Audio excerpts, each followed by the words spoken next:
ओम शांति। 1974 की वाणियों का संकलन। मुरली का टाइटल है अब शक्ति सेना नाम को सार्थक बनाओ। मुरली की डेट 23 जनवरी 1974।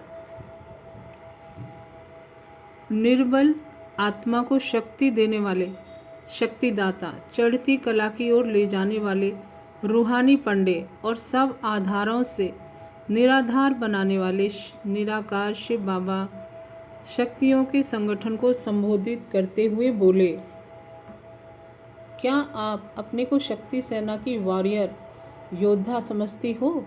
जैसे आपके संगठन का नाम है शक्ति सेना, क्या वैसे आप अपने को शक्ति समझती हो? यह नाम तो आपका परिचय देता है, क्योंकि यह कर्तव्य के आधार पर है। शक्ति सेना का अर्थ है सर्व शक्तियों से संपन्न आत्माओं का संगठन। तो प्रश्न है कि जैसे नाम परिचय सिद्ध करता है, तो क्या वैसे प्रैक्टिकल में कर्तव्य भी है? सर्व शक्ति संपन्न बनने की युक्ति बताते हुए बाबा बोले, सदा यह स्मृति में रखो कि बाप का नाम क्या है और बाप की महिमा क्या है। फिर उसके बाद यह विचार करो कि जो बाप का काम है, क्या वही मेरा काम भी है? अगर बाप के नाम को सिद्ध करने वाला काम ना किया, तो बाप का नाम वाला कैसे करोगी? यह सोचो कि बाप की है जो महिमा है कि वह सर्वशक्तिवान है, तो वैसा ही मेरा भी स्वरूप है, क्योंकि बाप की महिमा के अनुसार ही तो अपना स्वरूप बनाना है। बाप सर्वशक्तिमान हो और बच्चे शक्तिहीन, बाप नॉलेजफुल हो और बच्चे अनपढ़, यह शोभेगा क्या? यह देखना है कि हर सेकंड चढ़ती कला की तरफ है। एक सेकंड भी चढ़ती कला के बजाय ठहरती कला ना हो। गिरती कला की तो बात ही नहीं। आप हो पंडे, अगर पंडे ठहरती कला में आ गए व रुक गए, तो आपके पीछे जो विश्व की आत्माएं चलने वाली हैं, वे सब रुक जाएंगी। अगर इंजन ठहर जाए तो साथ ही डिब्बे तो स्वतः ही ठहर जाएंगे। आप सबके पीछे विश्व की आत्माएं हैं। आप लोगों का एक सेकंड भी रुकना साधारण बात नहीं है। क्या इतनी जिम्मेवारी समझकर चलती हो? विशेष स्थान पर और विशेष स्थान के रूप में सबकी नज़रों में हो ना, तो जब ड्रामा अनुसार विशेष स्थान पर विशेष पार्ट बजाने का चांस मिला है, तो अपने विशेष पार्ट को महत्व दे चलना चाहिए ना। अगर अपना महत्व ना रखेंगे तो अन्य भी आपका महत्व नहीं रखेंगे। इसलिए अब अपने पार्ट के महत्व को जानो। हमारे ऊपर कोई जिम्मेवारी नहीं, यह संकल्प भी नहीं करना है। आप लोगों को देखकर कोई सौदा करता है तो सौदा कराने वाले आप हो ना। यह तो अंडरस्टूड है कि अगर स्थापना की तैयारी कम है तो विनाश की तैयारी कैसे होगी। इन दोनों का आपस में कनेक्शन है। समय पर तैयार हो ही जाएंगे, यह समझना भी रॉन्ग है।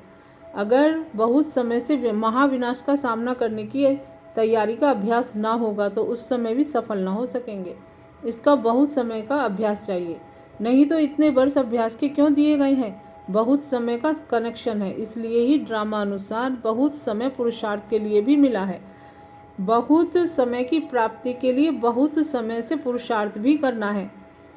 क्या ऐसे बहुत समय का पुरुषार्थ है? साइंस वालों को महाविनाश के लिए ऑर्डर करें, एक सेकंड की ही तो बात है। इशारा मिला और किया। क्या ऐसे ही शक्ति सेना तैयार है? एक सेकंड का इशारा। सदा देही अभिमानी, कल अल्पकाल के लिए नहीं, सदा काल के लिए हो जाओ। ऐसा इशारा मिले तो आप क्या देही अभिमानी हो जाएंगे, या फिर उस समय साधन ढूंढेंगे, पॉइंट सोचेंगे, या अपने को ठहराने की कोशिश करेंगे? इसलिए अभी से ऐसा पुरुषार्थ करो। मिलिट्री को तो अचानक ही ऑर्डर मिलते हैं ना। अपने आप प्रोग्राम बनाओ और स्वयं ही स्वयं की उन्नति करो। प्रोग्राम बनेगा तो कर लेंगे, यह भी आधार मत रखो। भट्टी बनेगी तो 3 दिन अच्छे बीतेंगे, इसमें तो संगठन का सहयोग मिलता है, लेकिन यह आधार भी नहीं। कभी सहयोग मिल सकता है और कभी नहीं भी मिल सकता है। अभ्यास निराधार होना चाहिए। अगर चांस मिल जाता है तो अच्छा है, ना मिलने पर भी अभ्यास से हटना नहीं चाहिए। प्रोग्राम के आधार पर अपनी उन्नति का आधार बनाना, यह भी कमजोरी है। यह तो अनादि प्रोग्राम मिला हुआ है ना, वह क्यों नहीं याद रखते हो? हर वक्त भट्टी में रहना है, यह तो अनादि प्रोग्राम मिला हुआ है ना। अच्छा, ओम शांति। अब सेकंड मुरली है। मुरली का टाइटल निराकार स्वरूप की स्मृति में रहने तथा आनंद रस लेने की सहज विधि। मुरली की डेट है 25 जनवरी 1974। स्वरूप की स्मृति दिलाने वाले, आनंद रस का रसास्वादन कराने वाले अव्यक्त शिव बाबा बोले, जैसे अपना साकार स्वरूप सदा और सहज स्मृति में रहता है, क्या वैसे ही अपना निराकारी स्वरूप सदा और सहज स्मृति में रहता है? जैसे साकार स्वरूप अपना होने के कारण स्वतः ही स्मृति में रहता है, क्या वैसे निराकारी स्वरूप भी अपना है तो अपनापन सहज याद आता है? अपनापन भूलना मुश्किल होता है। स्थूल वस्तु में भी जब अपनापन आ जाता है तो वह स्वतः ही याद रहती है, उसे याद नहीं किया जाता है। यह भी अपना निजी और अविनाशी स्वरूप है, तो इसको याद करना मुश्किल क्यों? जानने के बाद तो सहज स्मृति में रहना चाहिए। जान तो लिया ना, अब इसी स्मृति स्वरूप के अभ्यास की गुह्यता में जाना चाहिए। जैसे साइंस वाले हर वस्तु की गुह्यता में जाते हैं और नई नई इन्वेंशन करते रहते हैं, ऐसे ही अपने निजी स्वरूप और अनादि गुण, उसके अनादि गुण व संस्कार, इन एक एक गुण की डीपनेस, गहराई में जाना चाहिए। जैसे आनंद स्वरूप कहते हैं, तो वह आनंद स्वरूप की स्टेज क्या है, उसकी अनुभूति क्या है, आनंद स्वरूप होने से उसकी विशेष प्राप्ति क्या है, और आनंद किसको कहा जाता है, उस समय की स्थिति का प्रत्यक्ष प्रभाव स्वयं पर और अन्य आत्माओं पर क्या होता है। ऐसे हर गुण की गुह्यता में जाओ। जैसे वे लोग सागर के तले में जाते हैं और जितना अंदर जाते हो उतना ही उन्हें नए नए पदार्थ प्राप्त होते हैं, ऐसे ही आप जितना अंतर्मुखी होकर के स्वयं में खोए हुए रहोगे तो आपको बहुत नए नए अनुभव होंगे। ऐसे अनुभव महसूस करोगे जैसे कि आप इसमें खोए हुए हैं। जैसे मछली पानी के अंदर रहती हुई अपना जी दान महसूस करती है, उसका लगाव पानी से होता है। शरीर निर्वाह यदि बाहर निकलेगी भी तो 1 सेकंड बाहर आई और फिर अंदर चली जाएगी, क्योंकि बिना पानी के वह रह नहीं सकती। ऐसे आप सबकी लगन अपने निजी स्वरूप के भिन्न भिन्न अनुभव के सागर से होनी चाहिए। कार्य अर्थ बाह्य मुक्ता में आए, इंद्रियों का आधार लिया, अर्थात साकार स्वरूपधारी स्थिति में आए, लेकिन लगाव और आकर्षण उस अनुभव के सागर की तरफ होना चाहिए। जैसे स्थूल वस्तु अपनी भिन्न भिन्न रचनाओं का अनुभव कराती है ना, ऐसे मिश्री अपनी मिठास का अनुभव कराती है और हर गुण वाली वस्तु अपने गुण का अनुभव कराती हुई अपनी ओर आकर्षित करती है। ऐसे ही आप अपने निजी स्वरूप के हर गुण की रचना का अनुभव अन्य आत्माओं को कराओ, तभी आत्माएं आकर्षित होंगी। तो यह अब अनुभव करना और कराना, यही अपना विशेष कर्तव्य समझो। वर्णन के साथ साथ हर गुण की अनुभूति कराओ। वह तब करा सकोगे जब स्वयं इस सागर में समाये होंगे। तो क्या ऐसा समाये हुए रहते हो? इससे सहज स्मृति स्वरूप हो जाएंगे। याद कैसे करें? इसकी बजाय यह क्वेश्चन उठे कि याद भूल कैसे सकती है, इतना परिवर्तन आ जाए। अभी तो सिर्फ थोड़ा सा अनुभव किया है, सिर्फ चख कर देखा है। जब उसमें खो जाओगे तब कहेंगे खाया भी और स्वरूप में भी लाया। अभी बहुत अनुभव करने की आवश्यकता है। जब इस अनुभव में चले जाओगे तो फिर ये छोटी छोटी बातें स्वतः ही किनारा कर लेंगी, अर्थात विदाई ले लेंगी। अच्छा, ओम शांति। अब तीसरी मुरली है। मुरली का टाइटल महिमा को स्वीकार करने से रूहानी ताकत में कमी। मुरली की डेट 28 जनवरी 1974। एक बच्चे को मनोहर शिक्षाएं देते हुए रूहानी पिता परमात्मा शिव बोले, बच्चे तुम युद्ध स्थल पर उपस्थित रूहानी योद्धा हो। फिर कहीं योद्धापन भूल अपनी सहज सुखाली जीवन बिताते हुए अपने जीवन के प्रति साधन और संपत्ति लगाते हुए समय व्यतीत तो नहीं कर रहे हो? जैसे वॉरियर को धुन लगी ही रहती है विजय प्राप्त करने की, क्या ऐसी मायाजीत बनने की लगन अग्नि की तरह प्रज्वलित है? बच्चे, अब आपके सामने सेवा का फल साधनों के रूप में और महिमा के रूप में प्राप्त होने का समय है। इसी समय अगर यह फल स्वीकार कर लिया तो कर्मातीत स्टेज का फल, संपूर्ण तपस्वीपन का फल और अतीन्द्रिय सुख की प्राप्ति का फल प्राप्त न हो सकेगा।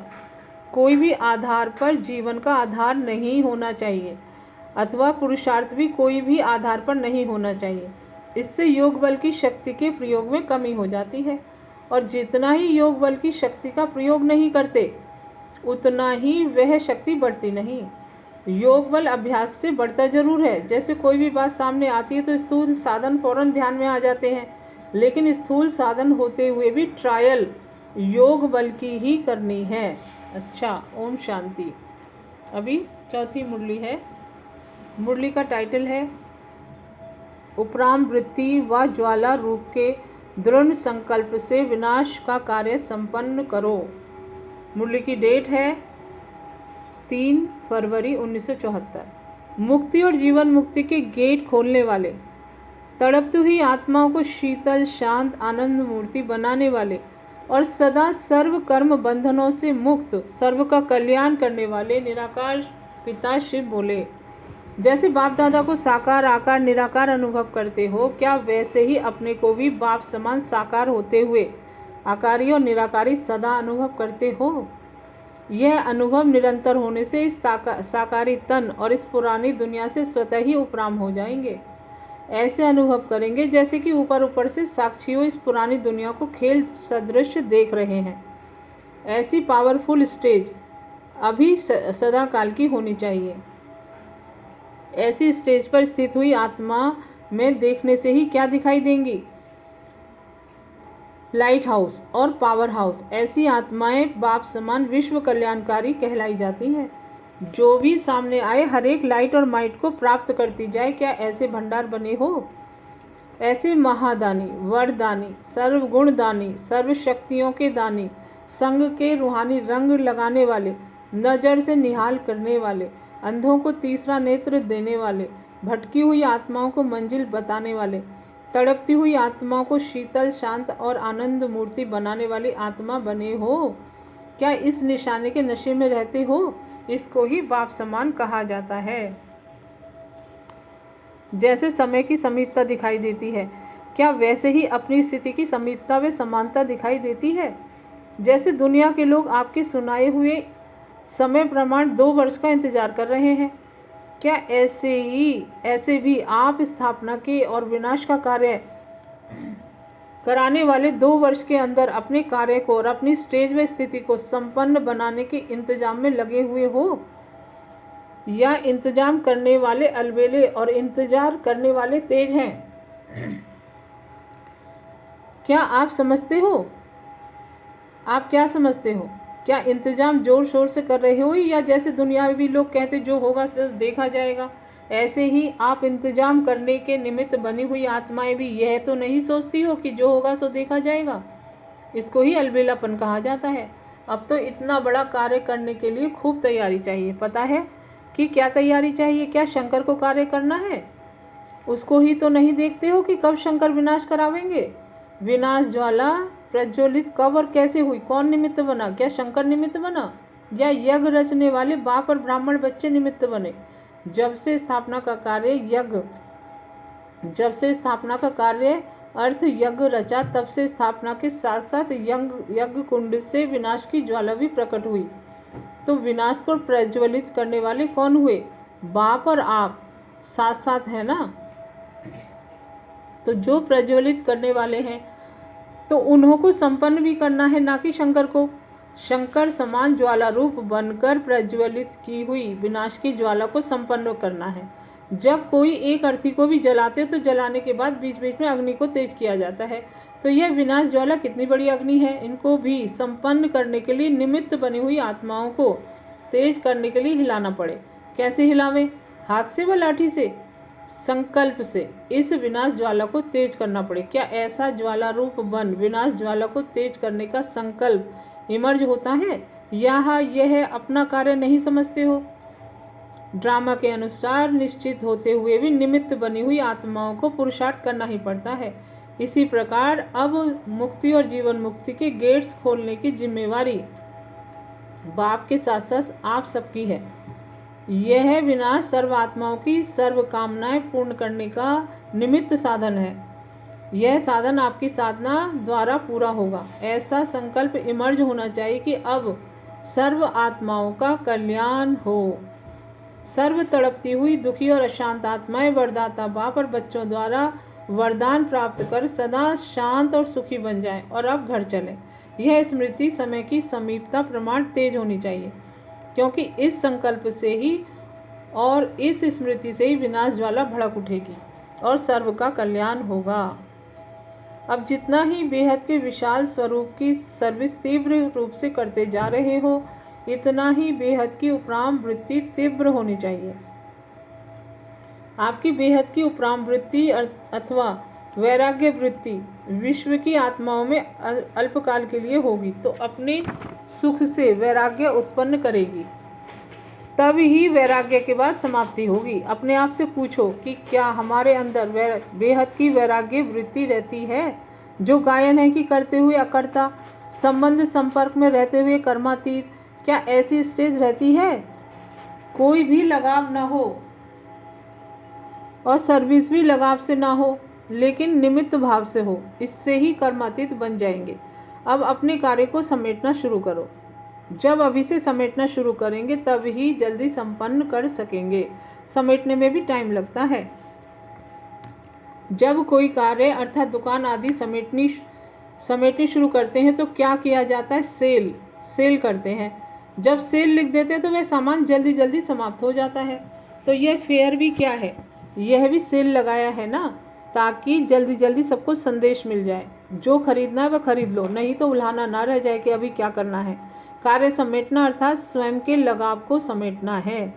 अगर स्वयं को सर्व तरफ से समेटकर एवर रेडी बनाया तो आपके एवर रेडी बनने से विनाश भी रेडी हो जाएगा। जब आग प्रज्वलित करने वाले ही शीतल होकर बैठ जाएंगे तो आग क्या करेगी? तो आग मध्यम पड़ जाएगी ना। इसलिए अब ज्वाला रूप हो ऐसे एवर रेडी बनने की पावरफुल संकल्प से विनाश ज्वाला को तेज करो। जैसे दुखी आत्माओं के मन से यह आवाज़ शुरू हुआ है कि अब विनाश हो, वैसे ही आप विश्व कल्याणकारी आत्माओं के मन से यह संकल्प उत्पन्न हो कि अब जल्दी ही सर्व का कल्याण हो, तब ही समाप्ति होगी। समझा? पालना तो की, अब कल्याणकारी बनो और सबको मुक्त कराओ। विनाशकारियों की कल्याणकारी आत्माओं का सहयोग चाहिए, अनेक संकल्प का इशारा चाहिए। जब तक आप ज्वाला रूप ना बने तब तक इशारा नहीं कर सकते। इसलिए अब स्वयं की तैयारी के साथ साथ विश्व के परिवर्तन की भी तैयारी करो। यह है आपका लास्ट कर्तव्य, क्योंकि यही शक्ति स्वरूप का कर्तव्य है। स्वयं तो नहीं घबराते हो ना, विनाश होगा कि नहीं होगा, क्या होगा, कैसे होगा, यह समझने के बजाय अब ऐसा समझो कि यह हमारे द्वारा होना है। यह जानकर अब स्वयं को शक्ति स्वरूप बनाओ, स्वयं को लाइट हाउस और पावर हाउस बनाओ। अच्छा, क्या हर बात में आप निश्चय बुद्धि हो? ऐसे सदा, बाबा ने याद कर दिया, ऐसे सदा अचल अडोल निर्भय शुद्ध संकल्प में स्थित रहने वाले, संकल्प की सिद्धि प्राप्त करने वाले, सदा सर्व कर्म बंधनों से मुक्त कर्मातीत स्थिति में स्थित रहने वाले और बाप दादा के श्रेष्ठ कार्य में सदा सहयोगी आत्माओं को बाप दादा का याद प्यार नमस्ते। बाबा को हमारा भी नमस्ते। शुक्रिया बाबा। ओम शांति। नेक्स्ट मुरली है, मुरली की डेट 6 फरवरी 1974। मुरली का टाइटल परखने की शक्ति से महारथी की परख। परखने की शक्ति से महारथी की परख। माया व प्रकृति की सब विघ्नों से पार कराने वाले, विघ्न विनाशक, अष्ट शक्तियों का वरदान देने वाले, शक्तिदाता, अपना सब कुछ बच्चों को समर्पित करने वाले, सर्वस्व त्यागी और निष्काम सेवाधारी शिव बाबा बोले। जैसे बाप का आह्वान कर सकते हो अर्थात सर्वशक्तिवान का आह्वान कर सकते हो, वैसे ही अपने में जिस समय जिस शक्ति की आवश्यकता होती है, क्या उस शक्ति का आह्वान कर सकते हो अर्थात समाई हुई शक्ति को स्वरूप में ला सकते हो। जैसे बाप को अव्यक्त से व्यक्त में लाते हो, क्या इसी प्रकार हर शक्ति को कार्य में व्यक्त कर सकते हो, क्योंकि अब समय है सर्व शक्तियों को व्यक्त करने का तथा प्रसिद्ध करने का। जब प्रसिद्धि होगी तब ही शक्ति सेना के विजय का नारा बुलंद होगा। इसमें सफलता का मुख्य आधार है परखने की शक्ति। जब परखने की शक्ति होगी तो ही अन्य आत्माओं से भी कार्य ले सकते हो। परखने की शक्ति कम होने और शक्तियों के युक्त काम में ना लाने से सदा सफलता मूर्त नहीं बन सकते। अष्ट शक्तियाँ अप्रत्यक्ष रूप में दिखाई देनी चाहिए। महावीर की निशानी यही है कि अष्ट शक्तियाँ हर समय प्रत्यक्ष रूप में नजर आए। ऐसे आत्माएं ही अष्ट रत्नों में आ सकते हैं। पुरुषार्थ में अंतर क्या है जिससे कि परख सको कि महारथी की स्टेज पर हो या घुड़सवार की स्टेज पर हो? विशेष अंतर यह होगा जो महारथी होगा वह कोई भी समस्या या आने वाले परीक्षा को आने से पहले ही कैच करेगा। विघ्नों को पहले से ही कैच करने के कारण वह तूफान व समस्या को सामने आने ना देगा। जैसे आजकल साइंस का रिफाइन रूप कौन सा है? दूर से पहले ही मालूम पड़ जाता है। पहले से ही मालूम पड़ जाने के कारण सेफ्टी के साधन अपना लेते हैं। दुश्मन आवे फिर उससे लड़कर विजय प्राप्त करें, इसमें भी टाइम लग जाता है ना। आजकल जैसे साइंस की इन्वेंशन रिफाइन हो रही है, इसी प्रकार महारथियों का पुरुषार्थ भी रिफाइन होना है कि विघ्न आया और 1 सेकंड में चला गया। और यह भी महारथियों की स्टेज नहीं है। महारथी तो विघ्न को आने ही नहीं देंगे, अर्थात 1 सेकंड भी उसमें वेस्ट नहीं करेंगे। जब निरंतर योगी कहते हैं तो निरंतर का अर्थ क्या है? 1 सेकंड का भी अंतर ना पड़े। अगर माया आई और उसे हटाने में व्यस्त हुआ तो जो लगातार लगन में मगन रहने की स्टेज है तो उसमें अंतर पड़ेगा ना। महारथी अर्थात ऐसा महान पुरुषार्थ करने वाले, दूर से भगाने का पुरुषार्थ ही महारथीपन की निशानी है। दिन प्रतिदिन आप लोग भी अनुभव करेंगे कि कोई भी विघ्न आने वाला है तो बुद्धि में संकल्प आएगा कि कोई कुछ होने वाला है। फिर जितना जितना योग युक्त और युक्त युक्त होगा उसे उतना ही आने वाला विघ्न स्पष्ट रूप में नजर आएगा। ऐसा दर्पण तैयार हो जाएगा। समर्पण और सर्वस्व त्यागी किसको कहा जाता है? जो विकारों के सर्ववंश का भी त्याग करने वाले हैं। मोटे रूप में तो विकारों का त्याग हो जाता है, लेकिन विकारों का वंश अति सूक्ष्म है। उसका वंश सहित त्याग करने वाले ही महारथी अर्थात सर्वस्व त्यागी होगा। जब यहाँ वंश सहित सब विकारों का त्याग करते हैं तो वहाँ 21 वंश सहित निर्विघ्न और निर्विकार पीढ़ी चलती है। आधा कल्प दैवी वंश चलता है, आधा कल्प विकारों का शूद्र वंश भी बढ़ता जाता है। तो इस वंश को समाप्त करने वाले ही 21 वंश सहित अपना दैवी राज्य भाग्य प्राप्त करते हैं। अगर वंश के त्याग करते समय थोड़ी भी कमी रह जाती है तो वहाँ भी 21 वंश में थोड़ी कमी रह जाएगी। महारथी की यह निशानी है कि जब सर्वस्व अर्पण कर दिया तो उसमें तन मन धन संपत्ति समय संबंध संपर्क सब अर्पण किया ना। अगर समय भी अपने प्रति लगाया और बाप की याद या बाप के कर्तव्य में नहीं लगाया तो जितना समय अपने प्रति लगाया उतना समय कट हो गया।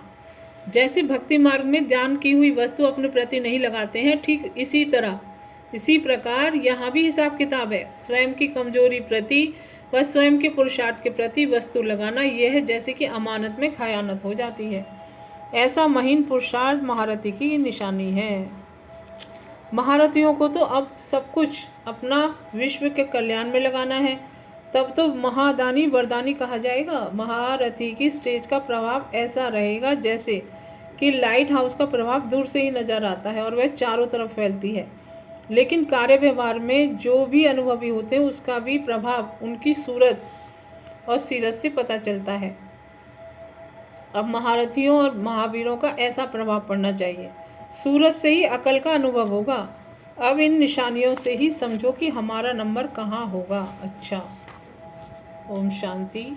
नेक्स्ट मुरली है, मुरली का टाइटल है सदा सहयोगी और सहज योगी बनो। मुरली की डेट 20 फरवरी 1974। अव्यक्त बाप दादा के कमरे में मधुवन निवासियों से मधुर मुलाकात करते हुए पांडव पति शिव बाबा ने ये मधुर महावाक्य उच्चारे। जैसे बाप की महिमा है, वैसे जो बाप के कर्तव्य में सदा सहयोगी हैं और बाप के साथ सदा स्नेही है, ऐसी श्रेष्ठ आत्माओं की भी महिमा है। सदा सहयोगी अर्थात हर संकल्प, हर श्वास बाप के कर्तव्य के प्रतीत हो, कर्तव्य के प्रति व्यतीत हो। तो क्या सदा ऐसे सहयोगी और सहयोगी हो।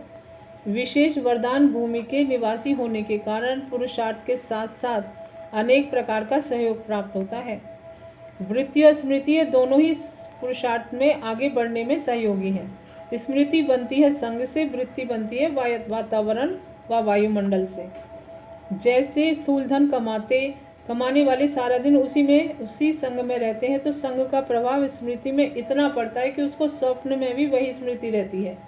तो आप लोगों को अमृत वेले से रात तक सारा दिन यही श्रेष्ठ संग है। शुद्ध वातावरण और शुद्ध शांत वायुमंडल है। जब संग और वातावरण दोनों ही श्रेष्ठ प्राप्त है, तो स्मृति और वृत्ति सहज ही श्रेष्ठ हो सकती है। ड्रामा में जब यह गोल्डन चांस प्राप्त है, तो क्या उसका लाभ उतना ही उठाते हो। बाहर में रहने वाले कीचड़ में कमल है। आप लोगों को तो कमल से भी श्रेष्ठ रूहानी रूहें और गुलाब बनने का चांस है। गुलाब का फूल पूजा के काम आता है, अर्थात वह देवताओं को अर्पित किया जाता है। कमल पुष्प की विशेषता गाई जाती है, लेकिन वह अर्पित नहीं किया जाता। तो आप सब बाप के आगे अर्पित गुलाब हो। जैसे गुलाब वायुमंडल में खुशबू फैलाता है, ऐसे ही आप सब भी चारों ओर अपनी रूहानियत की खुशबुएं फैलाने वाले हो। पूछ रहे हैं बाबा। क्या जैसा नाम वैसा ही काम है, जैसा स्थान वैसी स्थिति है, जैसा वातावरण वैसी वृत्ति है और जैसा संग वैसी स्मृति है, इसमें अलबेलापन क्यों होता है। कारण कि जैसे बाप की पहचान नहीं तो प्राप्ति भी नहीं, इसी प्रकार अपने मिले हुए श्रेष्ठ भाग्य की भी पहचान नहीं तो अलबेलापन का कारण हुआ कि ज्ञान की कमी और पहचान की कमी। इसलिए आप समय की समीपता प्रमाण संपूर्ण ज्ञान स्वरूप बनो, तभी ज्ञान का फल अनुभव करेंगे। समझा। पांडवों का किला तो प्रसिद्ध है।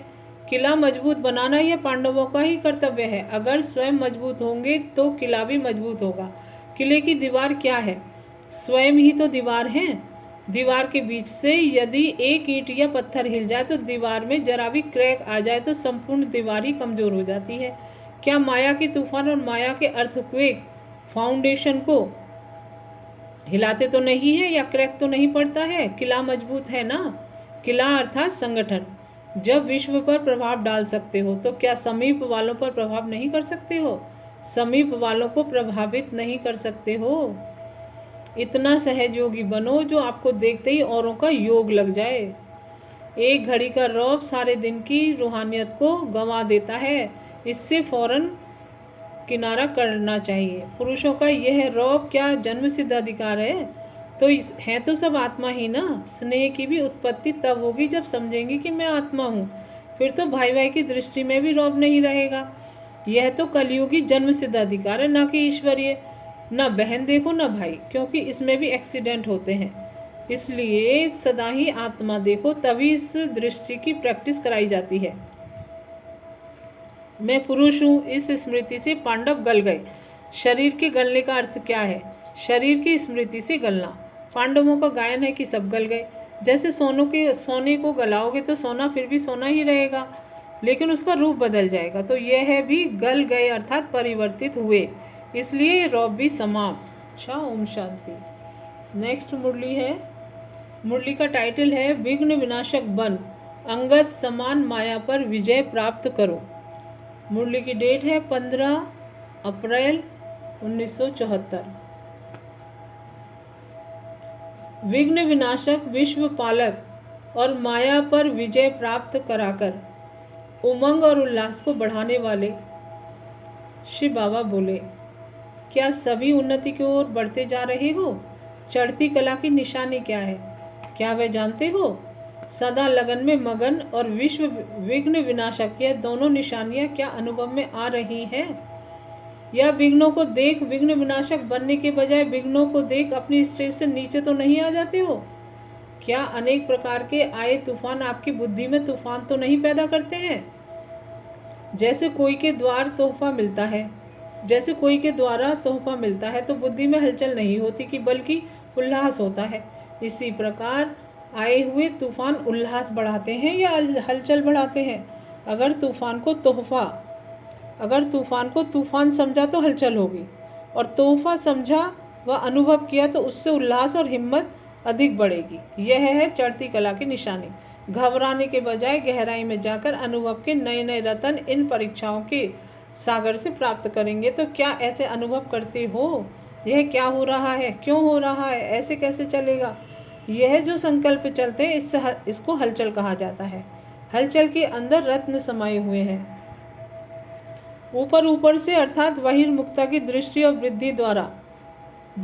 बुद्धि द्वारा देखने से हलचल दिखाई देगी अथवा अनुभव होगी, लेकिन उसी आई हुई बातों को अंतर्मुखी दृष्टि व बुद्धि से देखने से अनेक प्रकार के ज्ञान रत्न अर्थात पॉइंट्स प्राप्त होंगे। अगर कोई भी बात को देखते सुनते हुए आश्चर्य अनुभव होता है तो यह भी फाइनल स्टेज नहीं है। ऐसा तो होना नहीं चाहिए। अच्छा जो हुआ वह होना ही चाहिए। अगर ऐसा संकल्प ड्रामा के होने पर भी उत्पन्न होता है तो इसको भी अंश मात्र की हलचल का रूप कहेंगे। अब तक यह है क्यों क्या का क्वेश्चन का अर्थ है हलचल।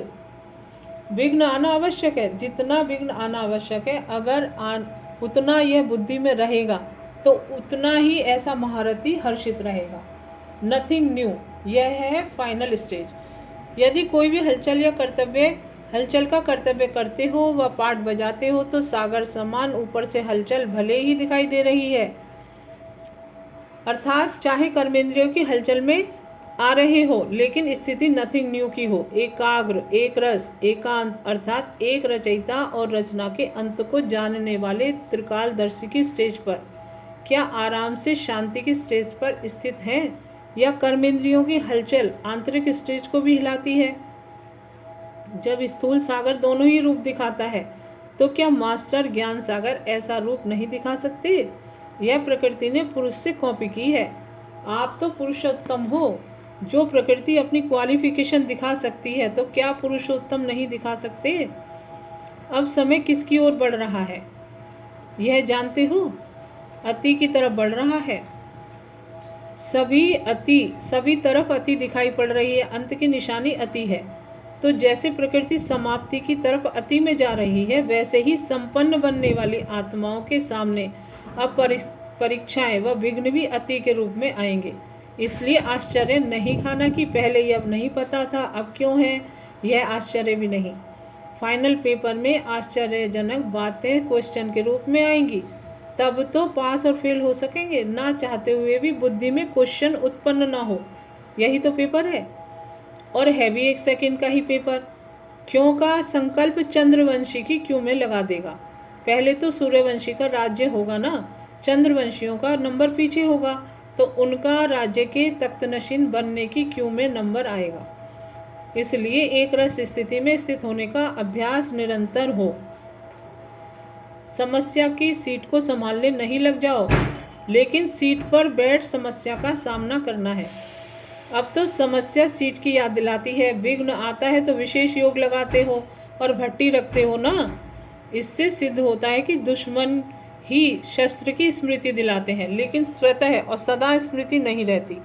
निरंतर योगी हो या अंतर वाले योगी हो, टाइटल तो निरंतर योगी का है ना। दुश्मन आवे ही नहीं, समस्या सामना कर ना सके, सूली से कांटा बनना यह भी फाइनल स्टेज नहीं। सूली से कांटा बने और कांटे को फिर योग अग्नि से दूर से ही भस्म कर दे, कांटा लगे और निकालो, यह फाइनल स्टेज नहीं है। कांटे को अपनी संपूर्ण स्टेज से समाप्त कर देना, यह है फाइनल स्टेज। ऐसा लक्ष्य रखते हुए अपनी स्टेज को आगे चढ़ती कला की तरफ बढ़ाते चलो। बड़ी बात को छोटा अनुभव करना, इस स्टेज तक महारथी नंबरवार यथाशक्ति पहुँचे हैं। अब पहुँचना वहाँ तक है जो कि अंश और वंश भी समाप्त हो जाए। आप सभी हिम्मत और उल्लास और सर्व के सहयोगी सदा रहते हुए चल रहे हो ना। कलयुगी दुनिया को समाप्त करने के लिए व परिवर्तन करने के लिए, माया को विदाई देने के लिए संगठन अर्थात घेराव डाला हुआ है ना। मजबूत घेराव डाला हुआ है या बीच बीच में कोई ढीले हो जाते हैं अथवा कोई थक जाते हैं या चलते चलते रुक तो नहीं जाते हो? ना आगे बढ़ना ना पीछे हटना, जैसे थे वैसे रहना, यह पाठ तो पक्का नहीं करते हो? समय धक्का लगावेगा तो चल पड़ेंगे, ऐसा सोच जहाँ के तहाँ रुक तो नहीं गए हो? किसी प्रकार के सहारे का इंतजार करते हुए खड़े तो नहीं हो गए हो? तो ऐसी स्टेज वालों को क्या कहेंगे? क्या इसको ही अंगद की स्टेज नहीं समझते हो? अगर ऐसे रुक गए तो फिर लास्ट वाले फास्ट चले जाएंगे। जब भी पहाड़ों पर बर्फ़ गिरती है और जम जाती है तो रास्ते रुक जाते हैं, तो फिर बर्फ़ को गलाने के लिए व हटाने के लिए पुरुषार्थ करते हैं ना। यहाँ भी अगर बर्फ़ के माफिक जम जाते हो तो इससे सिद्ध होता है कि योग अग्नि की कमी है। योग अग्नि को तेज करो तो रास्ता क्लियर हो जाएगा। मिली हुई हिम्मत और उल्लास के पॉइंट्स बुद्धि में दौड़ाओ तो रास्ता क्लियर हो जाएगा। अब की रिजल्ट में ऐसे आधा ही चल रहे हैं, इसलिए इसको आगे बढ़ाओ। यह रिजल्ट क्या पुरुषोत्तम आत्माओं को अच्छी लगती है? इसलिए न पुरुषार्थ की गति में अंगद बनो, न माया से हार खाने के लिए अंगद बनो, बल्कि विजयी बनने के लिए अंगद बनना है। अच्छा, ओम शांति। अभी नेक्स्ट मुरली है। मुरली का टाइटल है अब त्रिमूर्ति लाइट के साक्षात्कार मूर्त बनने की डेट फिक्स करो। मुरली की डेट है 24 अप्रैल 1974। एक सेकंड में जन्म सिद्ध ईश्वरीय अधिकार देने वाले, ना उम्मीदवार को उम्मीदवार बनाने वाले और सर्व आत्माओं को ब्लिस देने वाले त्रिमूर्ति शिव बाबा बोले। आज इस संगठन की कौन सी विशेषता बाप दादा देख रहे हैं? क्या हर एक अपनी विशेषता को जानते हो? त्रिमूर्ति बाप से त्रिमूर्ति वंशावली हर एक में आज 3 लाइट देख रही हैं कि तीनों ही लाइट अपनी तरफ आकर्षित करने वाली हैं व नंबरवार हैं। जब तीनों ही लाइट जगमगाती हुई दिखाई दे तभी सबको साक्षात्कार करा सकेंगे। प्योरिटी की लाइट, सतो प्रधान दिव्य दृष्टि की लाइट और मस्तक मणि की लाइट, यह तीनों ही संपूर्ण बनाने की मुख्य बातें हैं। तो अपने आप से पूछो कि सदा सतो प्रधान आत्मिक दृष्टि, सदा हर संकल्प, हर बोल व कर्म में प्योरिटी की झलक कहाँ तक आई है? क्या सदा स्मृति स्वरूप बने हो? अगर आप में एक बात की भी कमी है तो त्रिमूर्ति लाइट का साक्षात्कार नहीं करा सकोगे। यही प्योरिटी सबसे श्रेष्ठ और सहज पब्लिसिटी है और यही अंतिम पब्लिसिटी का रूप है जो अन्य कोई भी आत्माएं नहीं कर सकती। विश्व परिवर्तन के कार्य में सबसे पावरफुल पब्लिसिटी का साधन आप विशेष आत्माओं का यही है। तो क्या ऐसी पब्लिसिटी कर रहे हो या कोई ऐसा प्लान बनाया है या ऐसी कोई विचित्र फिल्म बनाई है? जैसे स्थूल फिल्म देखने से आज के लोग प्रभावित होते हैं, वैसे ही आप सबके मस्तक और नयन ऐसे विचित्र अनुभव कराने की फिल्म दिखावें तो लोग क्या परिवर्तन में नहीं आवेंगे? जैसे पर्दे के सामने बैठने से भिन्न भिन्न दृश्य पर्दे पर दिखाई देते हैं, वैसे ही आपके सामने आने से अनेक प्रकार की दिव्य दृष्टि दिखाई देगी। क्या ऐसी रील तैयार कर रहे हो? इसी पुरुषार्थ में लगे हुए हो या अब तक स्वयं को ही सीट पर सेट करने में लगे हुए हो? दुनिया की आत्माओं को आजकल कोई नई बात चाहिए जो कभी किसी के संकल्प में भी ना हो। ऐसा कर्तव्य दिखाने के निमित्त कौन बनेंगे? महारथी। हर एक अपने को महारथी तो समझते हो ना, जबकि भविष्य में सदा श्री लक्ष्मी श्री नारायण बनने की हिम्मत रखते हैं और चंद्रवंशी में कोई भी हाथ नहीं उठाते तो सूर्यवंशी बनने वाले महारथी हुए ना। जब सब महारथी ऐसा महान कर्तव्य कार्य करने लग जाएं तो विश्व परिवर्तन कितने समय में होगा? महारथियों का संगठन समय प्रति समय होता ही रहता है। अब के संगठन में भी क्या बीते हुए संगठन प्रमाण ही प्लान बनावेंगे या प्रैक्टिकल प्रभाव की डेट फिक्स भी करेंगे? जैसे अन्य सब बातों का प्लान और डेट फिक्स करते हो, वैसे ही संपूर्ण सफलता त्रिमूर्ति लाइट के साक्षात्कार मूर्त बनने का प्लान और डेट इस बार फिक्स करेंगे या इसके लिए कोई और मीटिंग होगी? साइंस वाले टाइम बम बनाते हैं, तो क्या आप टाइम बम्स नहीं बनाते? आप सिर्फ बॉम्ब्स ही बनाते हो क्या, या सोचते हो कि अभी धरनी नहीं बनी है जो कि प्रत्यक्ष फल निकल आए। आजकल के ज़माने में धरनी को परिवर्तन करना कोई मुश्किल बात नहीं है। कैसी भी धरनी में आजकल साइंस फल पैदा कर देती है ना उम्मीदवार को उम्मीदवार बना देती है ना। तो आप मास्टर सर्वशक्तिमान ताज तख्त तिलकधारी क्या ना उम्मीदवार को उम्मीदवार नहीं बना सकते। असंभव को संभव करना यह चैलेंज आप ब्राह्मणों का स्वधर्म है, अर्थात धारणा है। तो स्वधर्म में स्थित होना सहज है या मुश्किल है, कठिन है। बोर्ड जो लगाते हो उसमें क्या लिखते हो, 1 सेकंड में जन्म सिद्ध अधिकार प्राप्त करो। तो जरूर 1 सेकंड में प्राप्त करने का प्लान प्रैक्टिकल में है, तब तो लिखते हो ना। तो यही असंभव को संभव होने का चैलेंज करते हो ना। तो ऐसा फास्ट कर्तव्य कब से शुरू करेंगे। लेकिन बोर्ड के नीचे और भी एक शब्द लिखते हो, अभी नहीं तो कभी नहीं। फिर तो अब से ही होना चाहिए ना। तो इस वर्ष में कोई ऐसा अनोखा प्लान बनाओ, पहले क्या साक्षात्कार मूर्त तैयार हो। क्योंकि भक्ति में भी नियम है कि जरा भी खंडित मूर्ति पूज्य या मंदिर के योग्य नहीं बन सकती, और ना ही दर्शन मूर्ति है, ना ही दर्शनीय मूर्ति ही बन सकती है। ड्रामा का पर्दा खुल जाए और मूर्ति संपन्न नहीं हो तो क्या यह शोभेगा।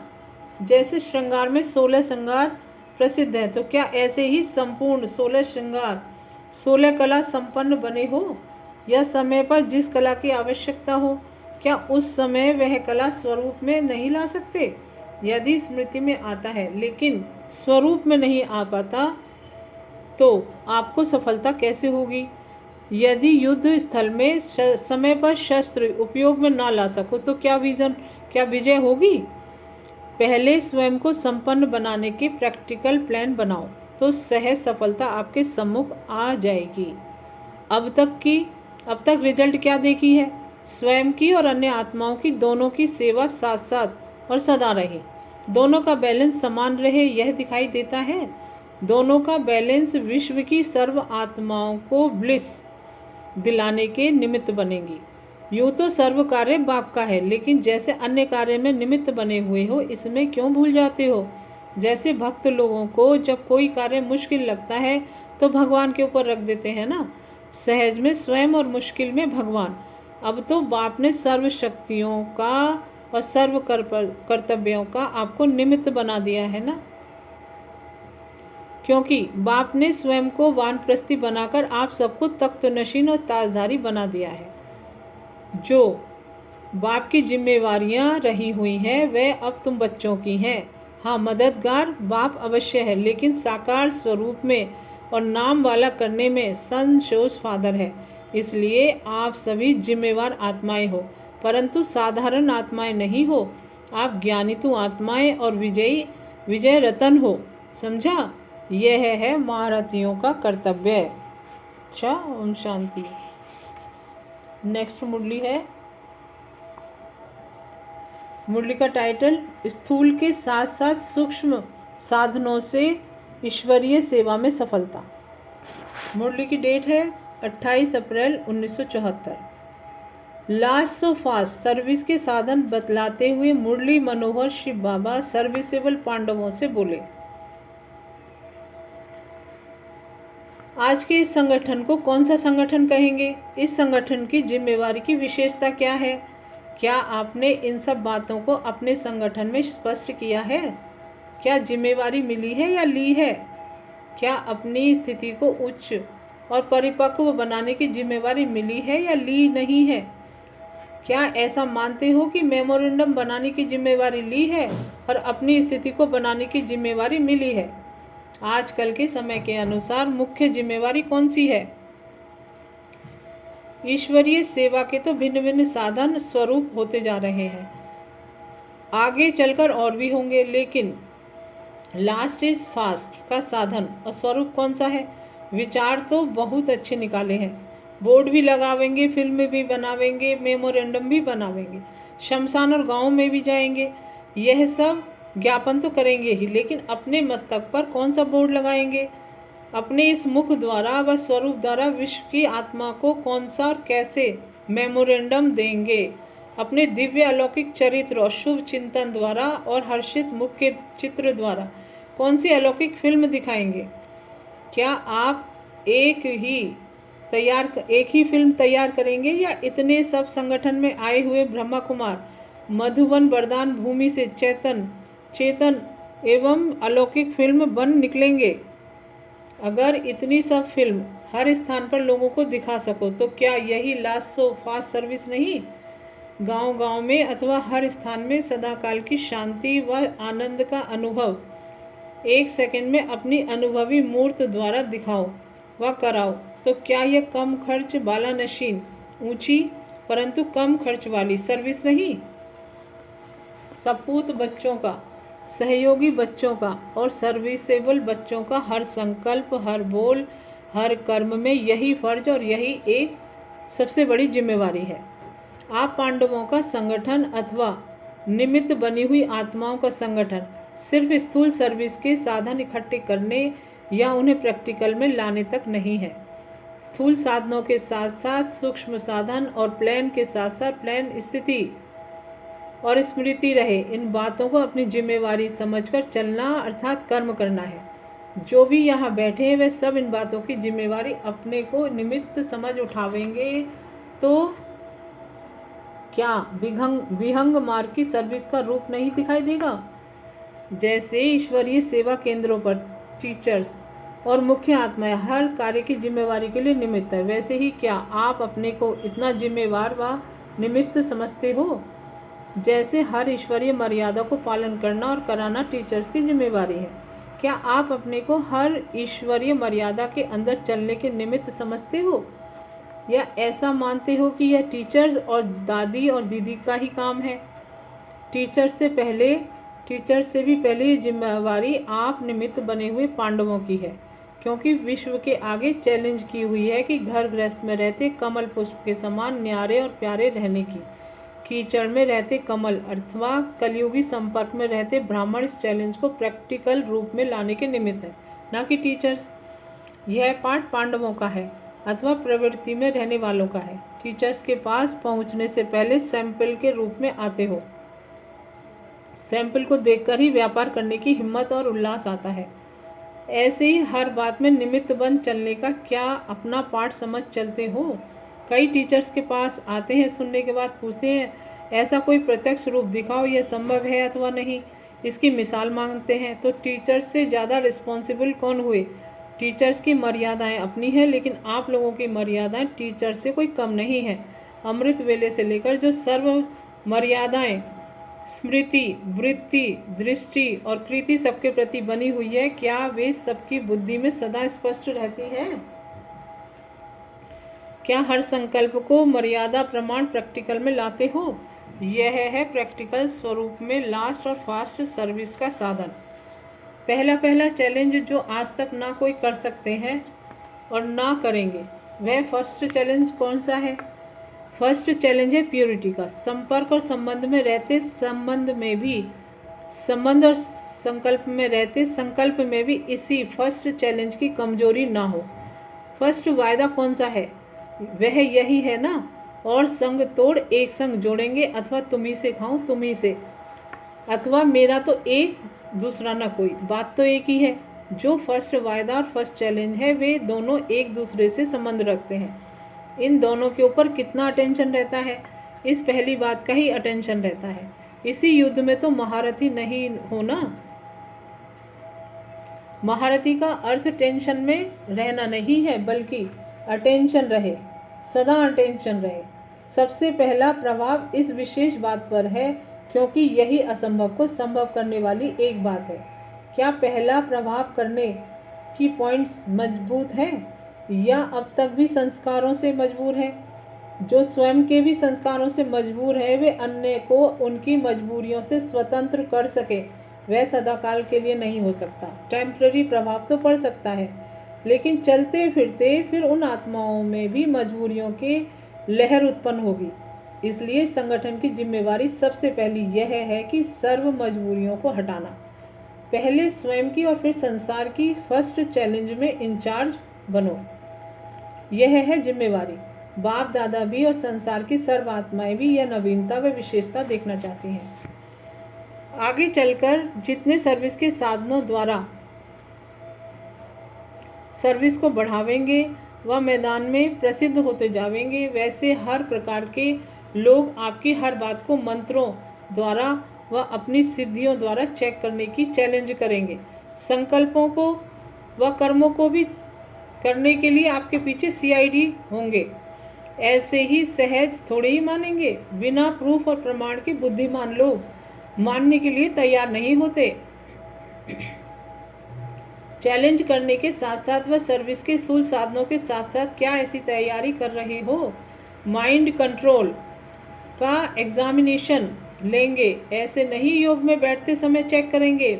विशेष परिस्थिति के समय माइंड कंट्रोल व स्थिति की चेकिंग करेंगे। माया के CID ऑफिसर कम नहीं होते, तो ऐसी तैयारी करने की जिम्मेवारी व स्वरूप बंद सैंपल रूप में आगे आने की जिम्मेवारी इस ग्रुप की है। तब तो पांडवों की यादगार ऊंची दिखाई है। ऊंची स्थिति का प्रमाण है यादगार। ऊंची स्थिति का प्रमाण यादगार है। दूसरी बार जब आओ तो इस बात में पास विथ ऑनर बनकर आओ, तब कहेंगे पांडव सेना। अभी तो एक ही टॉपिक और एक ही सब्जेक्ट दे रहे हैं, इसको ही एक रस स्टेज तक लाओ तो ऑफरिन देंगे। सहज है ना? कितने समय से मेहनत कर रहे हो? जन्म से। तो जन्म से ही प्रयत्न में लाने वाली बात है क्या वह मुश्किल लगती है? औरों को कहते हो अपना जन्म सिद्ध अधिकार प्राप्त करना क्या मुश्किल है? ऐसे ही ब्राह्मणों का पहला धर्म और कर्म जो है वह करना क्या ब्राह्मणों के लिए मुश्किल है? मरजीवा बन गए हो ना, या कि मरकर जिंदा हो जाते हो। मरना शूद्रपन से है, जीना ब्राह्मणपन में है। यह ब्राह्मणों का अलौकिक जीवन है। ब्राह्मणों को कुछ मुश्किल होता है क्या? ब्राह्मण जीवन के जीदान का आधार कौन सा है? मुरली। पढ़ाई का आधार भी है मुरली। तो जीदान का आधार अच्छी तरह से स्नेह से प्रयत्न में लाते हो। नियम प्रमाण नहीं, लेकिन जीदान का आधार समझ स्नेह रूप में स्वीकार करते हो। जितना स्नेह जीदान से होगा उतना स्नेह जीवन दाता से होगा। ऐसा स्नेही अन्य आत्माओं को भी सदा स्नेही व निर्विघ्न बना सकेंगे।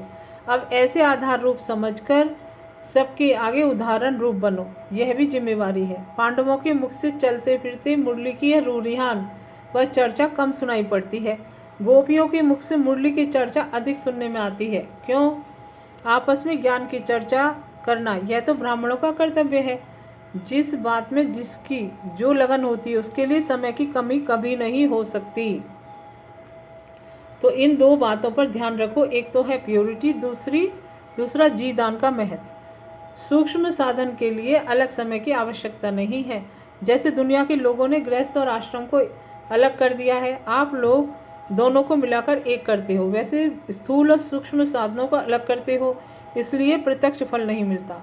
दोनों ही साथ साथ होने से प्रत्यक्ष फल देखेंगे। वाणी के साथ साथ मनसा चाहिए, कर्म के साथ साथ भी मनसा चाहिए, क्योंकि अभी लास्ट टाइम है ना। लास्ट टाइम में जो भी श्रेष्ठ अस्त्र शस्त्र होते हैं वे सब यूज किए जाते हैं। अगर यह सब पीछे करेंगे तो टाइम बीत जाएगा। जब अष्ट शक्तियों को साथ साथ सर्विस में लाओगे तभी अष्ट देवता प्रसिद्ध हो जाएंगे, अर्थात स्थापना का स्वरूप स्पष्ट दिखाई देगा। ऐसे नहीं कि पहले स्थूल करके फिर पीछे सूक्ष्म करेंगे, नहीं, साथ साथ के सिवाय सफलता नहीं। अच्छा, ओम शांति।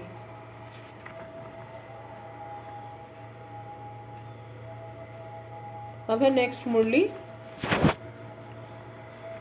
तो मुरली का टाइटल, अब बाप समान सर्वगुण संपन्न बनो। मुरली की डेट है 2 मई 1974। सर्व प्राप्तियों से संपन्न बनाने वाले, अटल, अखंड और निर्विघ्न विश्व के राज्य का अधिकारी बनाने वाले सर्वशक्तिमान शिव बाबा बोले।